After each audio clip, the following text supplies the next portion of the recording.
Hey everyone, it's Ryder from Skip. A quick news update today. First of all, the SBA is releasing a major change to the SBA portal tomorrow. If you have EIDL loans, this is going to help. I'm going to talk about that in today's video. Plus, tomorrow we're having an SBA director join us to talk about these major changes. Plus, in today's update, I'll look at the economy. What are some of the new reports that will come out this week? What should you be looking for, whether you're a small business owner or not? And a few other major trends we're seeing. I'll keep today's video update short. As always, thanks for tuning in and subscribing. Be sure to watch until the end, but I'm going to start with the SBA EIDL news and what we can expect tomorrow when this becomes official. And by the way, if this is relevant for you, I'd love to hear in the comments. Here's what's happening. The SBA has updated their capital access financial system. Here is the alert they have. Effective February 21st, 2023, SBA borrowers will be redirected to the new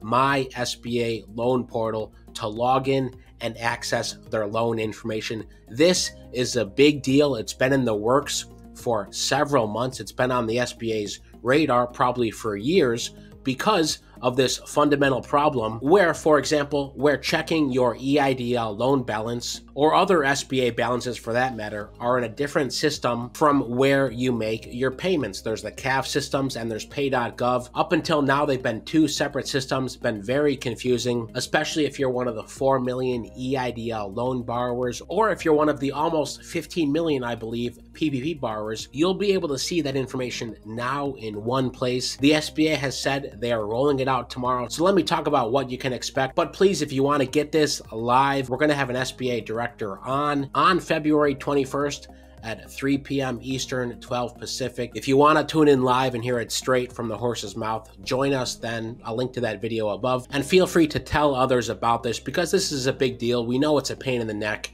to log into your SBA account. Creating your account was a pain in the neck. Logging in if you forget your password, etc. It's not very intuitive. And then once you know your balance, you've had to go to pay.gov and put in information all over again. And I know firsthand, a lot of you don't really know how to navigate this. You've avoided making payments in part because it's not very easy or intuitive. This is a major change that will affect millions of borrowers across the country. Hundreds of billions of dollars in SBA financing will now be managed on My SBA loan portal. So not only for EIDL repayments, but also for other SBA funding. And what I've heard is this is just the tip of the iceberg. There's going to be a lot of changes. If you need more funding, especially through SBA programs, getting funding ready, getting funding, a lot of resources will be on this new portal. If you're not a Skip user yet, but are curious about getting this information when it goes live, you can drop your email below. It's the first link in the description. Put in your email. We'll make sure you get this important information when it goes live. Before I talk about the economic news this week, new blog post is up, helloskip.com/blog, the best self-employed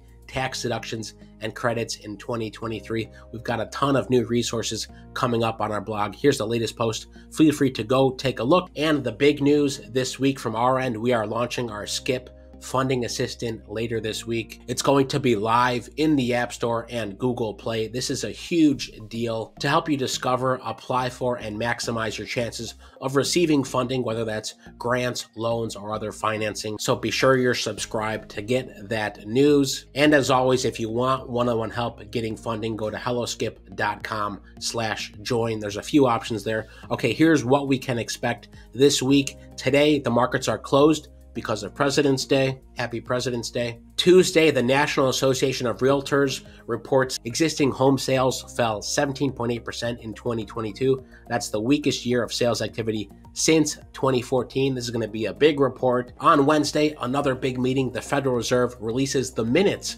from their last meeting when central bankers voted to raise short-term interest rates by 0.25 percentage point. The minutes will provide more details on the discussions over the decisions. Typically, the stock market does react to these minutes because the minutes talk about what was discussed and give a pretty good indication of what will happen in the next meeting. Will they raise interest rates even further or start the decline? On Thursday, the Labor Department reports the number of workers filing for unemployment benefits the week ending February 18th. Initial jobless claims held nearly steady in the prior week and remained historically low. Plus, on Thursday, the Commerce Department releases its second estimate of output by the U.S. economy in the fourth quarter. And finally, on Friday, the Commerce Department releases figures on U.S. household spending and income in January.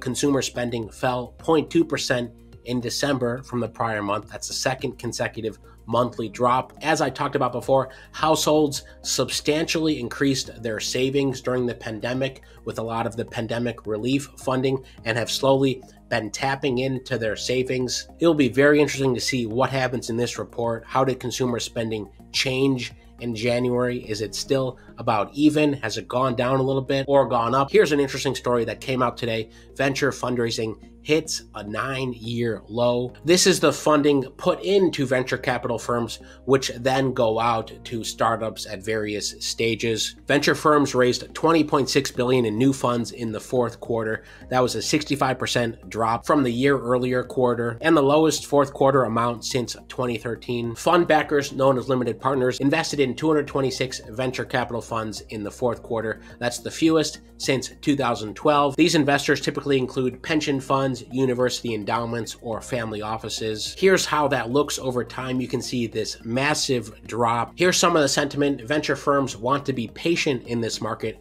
and wait for the right opportunity to come around. I expect we'll see more news there when it comes out. We'll cover it. Most importantly, what do you think about this major news we can expect with the SBA portal when it comes to repaying EIDL loans or getting additional SBA funding? Be sure to tune in tomorrow to catch us live when we talk about it. And as always, drop in where you're watching from and say a quick hello. Most importantly, stay well, stay healthy, and I'll see you in the next video.